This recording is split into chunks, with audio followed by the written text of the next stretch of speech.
More now on the firestorm surrounding a sports figure and perhaps an ill-considered set of comments on a pretty sensitive topic.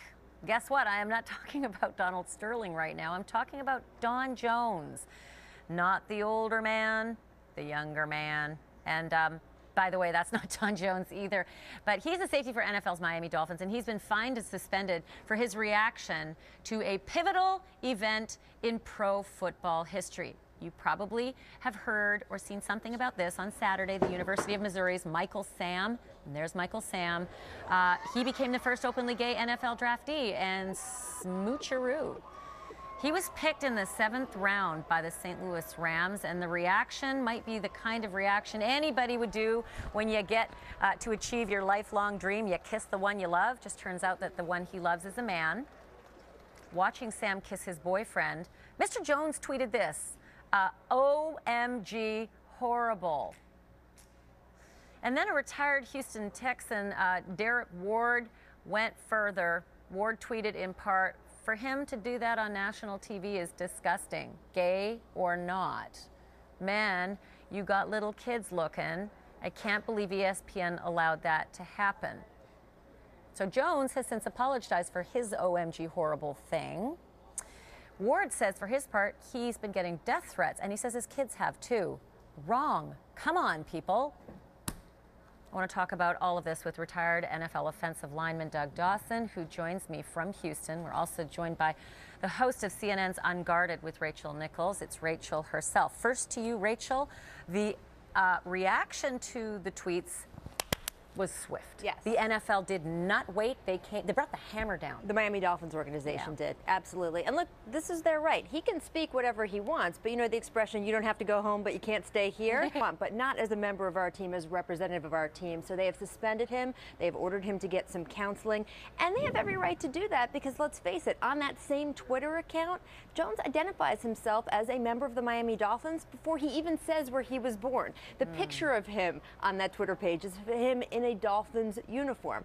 And let's face it, this is a team that has gotten himself into trouble in the past year. They had the Jonathan Martin, Richie Incognito scandal. They have been known for insensitivity and intolerance. They do not want to be the face of homophobia in the NFL, and they took a quick action to put a stop to it. And it was fascinating how quickly it happened, and what it says about teams today, since this is such a watershed moment. Doug, weigh in on this as a player with your history. Do you see this as having played out the same way when you were playing professional ball? How have things changed, and what's the same? Well, I think the Miami Dolphins, like any great organization, are trying to create an environment that is inclusive and attractive for all high-performing employees, whether it's an athlete or another organization that just wants a great work environment for everybody. And so when I played in college and in the pros, I played with a couple of gay athletes. And for the most part, none of us really cared. All we really cared about was if they could help our team. All we cared about was how well they could compete and what kind of teammates they were. And we didn't really care if they were black, white, green, you know, what their sexual preference were, as long as they were a good teammate. Well, so when you say creating an environment, that sort of just stuck out to me, that they're trying to create an environment.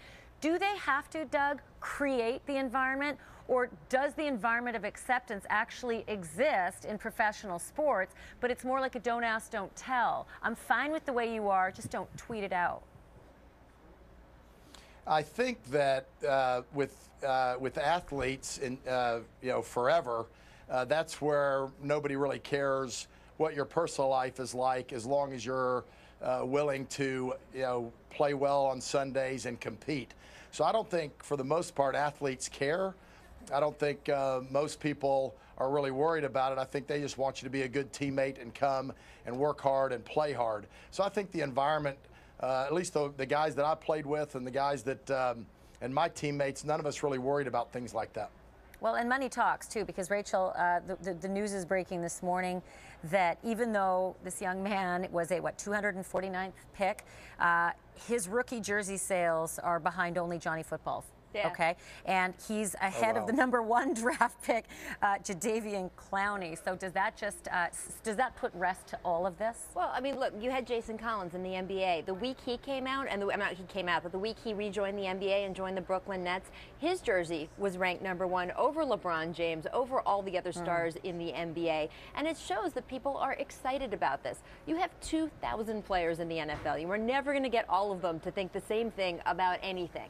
But I think we have seen there has been overwhelming support for Michael Sam, and he went to an organization that's a great fit for him. Remember, that's where he played his college ball in Missouri. Can I just say this as well? Look, a lot of people tweet out, what happened to free speech? What happened to the, the First Amendment? That stops you from going to jail and for the government coming after you. You can say whatever you want, and then other people can weigh in and say what they want financially. They can tweet whatever they want about you as well. And by the way, for anybody who put out a death threat to someone's children because of their reaction, please, come on, give it a rest. Cut it out. Well, the free speech argument is kind of what we've been saying about Donald Sterling, You right? just can't say, I'm going to kill your children. That's No, not fair. There's free speech and there's fair speech. I'm just No. going to leave it at that. Rachel, great to have you. Thank you, as always. And Doug, very nice to speak with you. Thank you for your time and your input today as well. Thank you.